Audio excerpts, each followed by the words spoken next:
दुनिया के कई देशों में कैदियों को फांसी की सजा देने का चलन बंद हो चुका है क्योंकि इसे अमानवीय और क्रूर माना जाता है।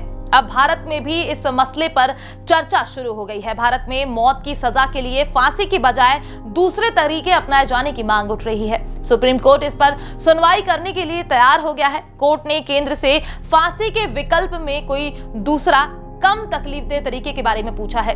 सुप्रीम कोर्ट ने मामले में केंद्र से चर्चा शुरू करने के लिए कहा है। इस मामले में अटॉर्नी जनरल आर वेंकटरमणी को जवाब के साथ में आने के लिए कहा गया है। आइए जानते हैं क्या है पूरा मामला। मौत की सजा पाए अपराधियों को गले से लटकाकर मारने की व्यवस्था को सुप्रीम कोर्ट ने सन 1983 में सही ठहराया था। 4 दशक के बाद देश की सबसे बड़ी अदालत उस फैसले की समीक्षा करने जा रही है। सीजेआई डीवाई चंद्रचूड़ की अगुवाई वाली बेंच ने एक पीआईएल में लगाई गुहार सुन ली है। सीजेआई ने कहा है कि मौत देने के ऐसे तरीकों पर स्टडी होनी चाहिए जिनमें कम दर्द हो। ये डेटा संविधान पीठ के सामने रखा जाएगा जो आगे सन 1983 वाले फैसले की समीक्षा करेगी। इस मामले की सुनवाई चीफ जस्टिस डीवाई चंद्रचूड़ की अध्यक्षता वाली बेंच करेगी। बेंच ने सुनवाई की अगली तारीख 2 मई मुकर्रर की है। ऋषि मल्होत्रा नाम के एक वकील हैं। उन्होंने लॉ कमीशन की रिपोर्ट का हवाला देते हुए फांसी देने को क्रूर और अमानवीय तरीका बताया है। इस बाबत उन्होंने एक याचिका दाखिल की है। मामले की सुनवाई के दौरान जजों ने इसके कुछ विकल्पों के बारे में भी चर्चा की। इस याचिका के मुताबिक फांसी की पूरी प्रक्रिया बहुत लंबी होती है। मौत सुनिश्चित करने के लिए फांसी के बाद भी सजा पाने वाले को आधे घंटे तक लटका कर रखा जाता है। जस्टिस पीएस नरसिम्हा ने कहा कि ये मौत से जुड़ा मामला है। क्या आज मौत की सजा के लिए फांसी से बेहतर तरीके उपलब्ध हैं?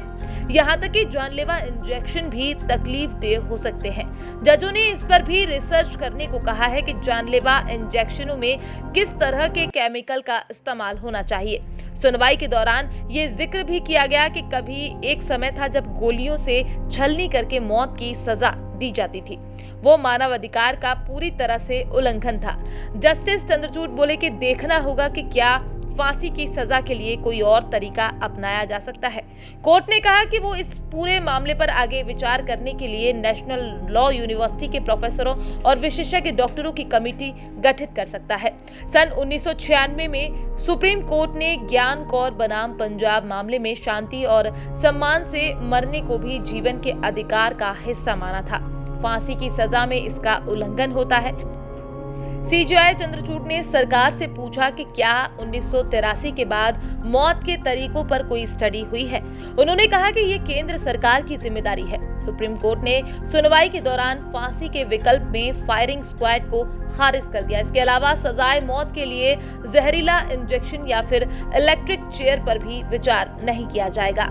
आइए अब आपको बताते हैं कि फांसी की सजा के इतिहास और इसके अनसुने रहस्यों के बारे में।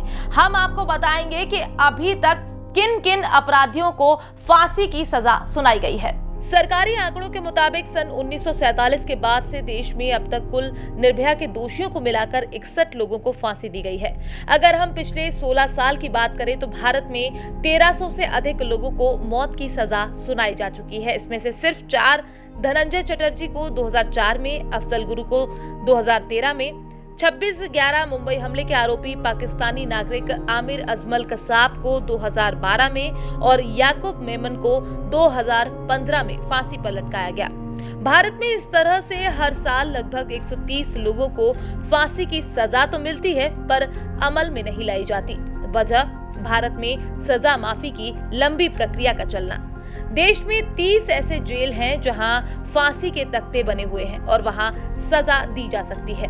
फांसी की सजा पब्लिक हॉलिडे वाले दिन नहीं दी जाती। आजादी के बाद भारत में पहली फांसी नाथूराम गॉडसे को दी गई थी। इन लोगों को नहीं दी जा सकती फांसी जो किसी लाइलाज बीमारी से पीड़ित हों या जिनका इलाज ताउम्र चलना है। अगर बीमारी दुर्लभ है तो अपराधी को फांसी नहीं हो सकती। संविधान कभी भी गर्भवती महिला को फांसी के फंदे पर लटकाने की इजाजत नहीं देगा।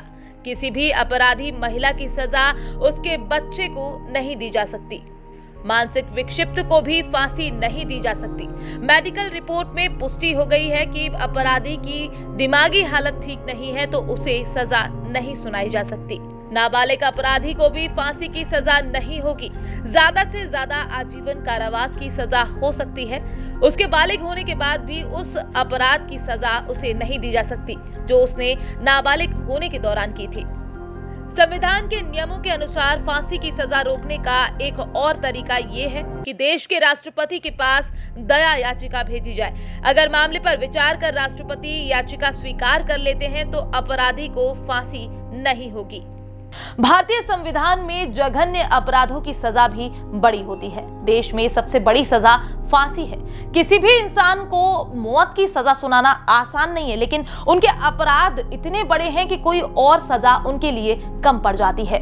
हालांकि फांसी की सजा पर कोर्ट में सुनवाई हो रही है। इसके अलावा कुछ विकल्पों के बारे में भी चर्चा की जाएगी। ऐसे ही रोचक खबरों के लिए बने रहिए रेड 9 न्यूज के साथ। नमस्कार।